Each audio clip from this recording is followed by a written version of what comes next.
शुभ प्रभात। जीवन में लक्ष्य होना कितना जरूरी है, और अगर लक्ष्य नहीं होता है तो व्यक्ति कैसे भटकता रहता है। अगर आप निश्चित है कि आपने वैष्णो देवी की चढ़ाई पर करना है और वहां उस भवन तक जाना है, तो कितनी भी कठिनाई आ जाए, आपका निश्चित टारगेट हो जाता है कि मुझे अभी 4 घंटे के अंदर अपनी चढ़ाई पूरी करनी है, या आपने कहा मुझे 6 घंटे में चढ़ाई पूरी करनी है, तो आप चढ़ाई पूरी करने की तरफ चले जाएंगे। चाहे आप कितने भी थक जाएं, चाहे आप पर कितना वजन हो, फिर भी आप चले जाएंगे, क्योंकि एक लक्ष्य निर्धारित है। अगर लक्ष्य निर्धारित ना हो तो थोड़ा सा ही कठिनाई आते ही व्यक्ति फिर से रास्ता बदल लेता है और भटक जाता है। ऐसे तो जीवन के 4 लक्ष्य, जिनको 4 पुरुषार्थ हमारे पूर्वजों ने हमारे सामने रखे ही हैं, जिनमें है धर्म, अर्थ, काम और मोक्ष। यानी अंतिम लक्ष्य जीवन का मोक्ष है, और यही सत्य भी है। अंतिम लक्ष्य पैसा नहीं है, अंतिम लक्ष्य कोई पद नहीं है, अंतिम लक्ष्य कोई पर्टिकुलर सम्मान नहीं है। अंतिम लक्ष्य तो मोक्ष ही है, जहां फिर से जीवन मरण का संकट खत्म हो जाए। लेकिन व्यक्ति को अपनी इस लाइफ में वहां जाने के लिए पर्पज अगर नहीं है तो सुबेरे जगना भी आलस का कारण बनता है। आप सुबेरे जग रहे हैं, आपके पर्पज ही नहीं है, जगना क्यों? जिस दिन आपको सुबह जल्दी कहीं जाना है तो आपकी नींद ठीक 3 बजे खुल जाएगी, 4 बजे खुल जाएगी। और जिनको सुबेरे कहीं जाने का क्रम ही नहीं, अगले 8 दिन तो छुट्टियां ही हो गई, तो बच्चा 10 बजे 11 बजे तक सोता है। क्यों? पर्पज खत्म हो गया। स्कूल जाना है, इसीलिए वो 6:30 बजे तैयार होकर गाड़ी में पहुंचना है, तो रात को बेशक 12 बजे सोया था, सुबह 5 बजे से पहले जग ही जाएगा, क्योंकि उसको तैयार होना है और जाना है। तो पर्पज जिंदगी की शक्तियों को बढ़ा देता है, पर्पज आपकी क्षमताओं का विकास करता है। इसलिए जिंदगी में पर्पज होना बहुत जरूरी है। और पर्पज कैसा होना चाहिए?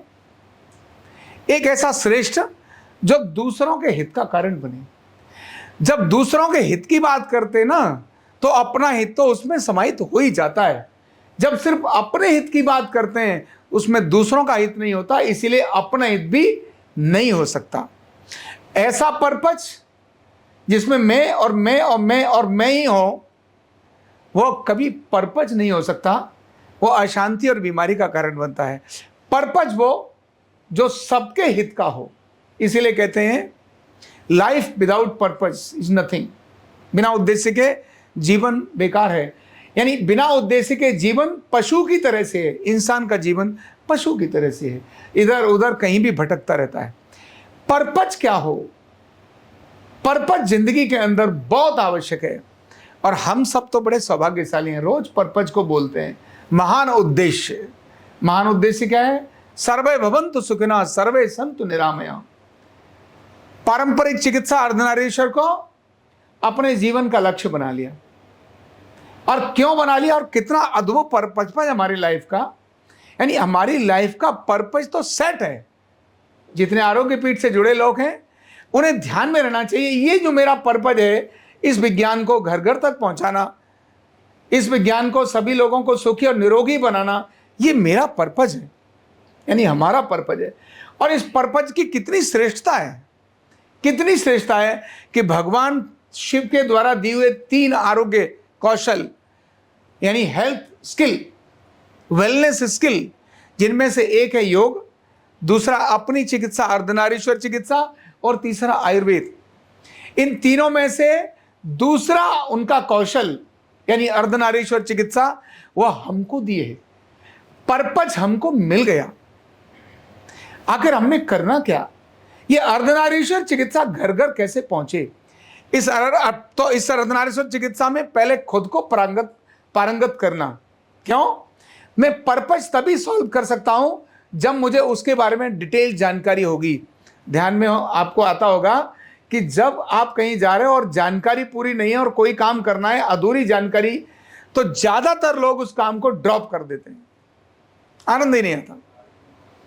पढ़ाई में भी घर वाले बताते बेटा तुझे कॉमर्स पढ़नी है, साइंस पढ़नी है, और बच्चा का मन नहीं था, बच्चा कहता था मुझे साइंस पढ़नी है, माता पिता ने कॉमर्स दिला दी, तो अब वो करता है मजबूरी से, क्यों, उसमें आनंद नहीं आ रहा। लेकिन जैसे ही किसी दिन क्लिक उसको हो गया, वाह यार कॉमर्स तो साइंस से भी ज्यादा अच्छी है, साइंस के बाद तो बंदा बेरोजगार भी हो सकता है, कॉमर्स में तो हो ही नहीं सकता। और कॉमर्स के लिए कितना बड़ा स्कोप है, कितना बड़ा, वित्त से ही तो सारी दुनिया चलती है। जैसे ही उसको पता चला वित्त से सारी दुनिया चलती है, इसके बाद उसका कॉमर्स सब्जेक्ट खत्म हो जाता है। वित्त से सारी दुनिया चलती है, इसमें मुझे अपनी योगदान करना है, ये ध्यान में आते ही व्यक्ति का वो कॉमर्स के छोटी चीजों में जो अभी आलस में घूम रहा था बदल जाता है, और हर रोज सुबह सुबह जल्दी जगता है, मुझे इसके अंदर एक बहुत बड़ा विद्वान व्यक्ति बनना है। साइंस भी नहीं मिली, माता पिता ने कहा बेटा ले लो साइंस ले लो, नहीं मिल पाई, आर्ट्स में आ गया। और जैसे अब आर्ट्स में क्या करूं, कैसे करूं, ये ध्यान में आते ही किसी ने बताया कि बेटा आर्ट्स में जाने के बाद ही आप सिविल सर्विस की तैयारी कर सकते हो, इसी की तैयारी कर लो। जैसे उसको लाइट जली, बत्ती जली, अरे इसका मतलब सिविल सर्वेंट बन सकता हूं, आर्ट्स से बन सकता हूं। फिर उसे किसी कोचिंग की जरूरत नहीं है, काम शुरू कर देता है। ऐसे ही बहुत से बच्चे डॉक्टर बनने की चाहत में अपना मन लगाते हैं, डॉक्टर बनेंगे डॉक्टर बनेंगे। 23 लाख बच्चों ने सपना पाला, तो इससे भी ज्यादा लोगों ने, 23 लाख बच्चों ने नीट की परीक्षा दी। क्या लगता है 23 के लाख, 23 के पूरे 23 के 23 लाख बच्चे डॉक्टर बन जाएंगे? नहीं बन सकते, 1 लाख भी नहीं बनते। 22 लाख बच्चे उस समय अपने सपने को गिरा देंगे और निराश होकर बैठ जाएंगे, मैं तो नीट में आया नहीं, अगले साल जाएंगे, उसके अगले साल जाएंगे, और जिंदगी में बेकार करके लक्ष्यहीन जिंदगी की तरफ बहुत सारे बच्चे चल पड़ेंगे। अगर किसी ने उनकी जिंदगी में एक बत्ती जला दी, बेटा तेरा पर्पज एमबीबीएस, बीएचएमएस, वीएमएस नहीं है, तेरा पर्पज है लोगों की आरोग्य से सेवा करना। पर्पज है तेरा ये। क्या तू एमबीबीएस इसलिए बनना चाहता है क्योंकि लूटे या काटे? क्या तू होम्योपैथिक या आयुर्वेदिक डॉक्टर इसलिए बनना चाहता है कि तू दवाइयां बेचे? पर्पज क्या है तेरा? अगर उसको समझ आया नहीं मुझे एमबीबीएस इसलिए बनना है जिससे कि मैं लोगों की सेवा कर सकूं, मैं लोगों को निरोगी बना सकूं। जिस समय उस नीट वाले बच्चे को यह समझ आता है कि मैं निरोगी बना सकूंगा, और तब उसको ध्यान में आता है कि अर्धनारीश्वर चिकित्सा ये एक ऐसा अद्भुत विज्ञान है, इसके अंदर तो मेडिसिन भी नहीं है, उसके अंदर तो कोई मशीन भी नहीं है, और इसका कोई साइड इफेक्ट भी नहीं है, और ये कभी भी और कहीं भी की जा सकती है, और इसका रिवर्स रेट भी बाकी सबसे ज्यादा अच्छा है। ये रोगी को भी दी जा सकती है और निरोगी को निरोगी रखने के लिए भी दी जा सकती है। इसका मतलब है कि जहां दवाई और मशीन की जरूरत ही नहीं होती, मैं वहां भी इस पे काम कर सकता हूं, और जहां दवाई और मशीन काम करना बंद कर देती हैं, मैं वहां पर भी काम कर सकता हूं। जब उसको यह समझ में आती है कि मैं 24 घंटे का चिकित्सक बन सकता हूं, मैं जहाज में भी इलाज कर सकता हूं, वो हिमालय के ग्लेशियर में भी इलाज कर सकता हूं, और समुद्र के अंदर इलाज कर सकता हूं, जब मेरे पास औषधि और मशीन नहीं थी। जिस समय उसको यह समझ में आता है, वाह मैं घुटने बिना ऑपरेशन के रिवर्स कर सकता हूं, मैं कमर दर्द की सर्जरी टाल सकता हूं, मैं किसी के माइग्रेन को पल भर में ठीक कर सकता हूं, मैं बुखार भी ठीक कर सकता हूं, किसी को उल्टी हो रही है उसको ठीक कर सकता हूं, इवन पैरालिसिस और दिव्यांग बच्चे जैसी बीमारियों को भी मैं ठीक कर सकता हूं। जैसे ही उसको यह ध्यान में आता है, अरे इससे बड़ी स्वास्थ्य सेवा क्या हो सकती है, उसकी बत्ती जल गई और उसने कहा मारा गोली नीट, मैं भीड़ का हिस्सा नहीं होना चाहूंगा, मैं अलग से ध्रुव तारे की तरह से चमकूंगा। और जब उसके ध्यान में आता है तब फिर इसके अध्ययन की तरफ वो चलता है, और उसके बाद से नीट नहीं, वो नीट एंड क्लीन हो जाता है। वो सिर्फ नीट होने के लिए जा रहा था, अब हट करके नीट एंड क्लीन हो जाता है, वो अंदर से शुद्ध हो जाता है और बुद्ध हो जाता है। वो शुद्ध और बुद्ध होकर ही लोगों को समृद्ध करने का काम करता है, और घर घर में अलग जगाता है, तुम भी सीखो तुम भी सीखो। डोंट वरी, हर घर के अंदर घुटना, कमर, कंधा, गर्दन के acidity, migraine, sugar, blood pressure, asthma, arthritis ये भरे पड़े हैं। मैं करूंगा इसका समाधान, और वो भी 0 बजट में। न किसी का खर्चा होगा अधिक, न किसी को सहने पड़ेंगे कष्ट। जब उसको यह समझ में आ जाता है, इसके बाद उसकी लाइफ में पर्पज मिल जाता है। अभी जो डिप्रेशन की स्थिति में था, अभी जो निराश था, हताश था, उदास था, लाइट जलते ही तुरंत तैयार होता है, वो कहता है वाह मजा आ गया। तो पर्पज लाइफ में बहुत जरूरी है। आरोग्य पीठ के साथ जुड़े हुए अर्धनारीश्वर चिकित्सा प्रैक्टिस करने वाले लोगों के लिए तो पर्पज है ही। मुझे इस विज्ञान के अंदर पारंगत होना है और इससे मुझे लोगों की सेवा करनी है, लोगों को निरोगी बनाना है और अर्धनारीश्वर चिकित्सा को घर घर पहुंचाना है। इसके लिए मैं कैसे सो सकता हूं आलस में? इसीलिए मैं कैसे रुक सकता हूं आंधी और तूफान में? इसके लिए मैं कैसे रह सकता हूं घर वालों से अलग तरह से, बहुत सारे साधनों के साथ ही रहना है? नहीं, मेरे ऊपर कोई अभाव और कोई प्रभाव, अपना प्रभाव डालने वाला नहीं।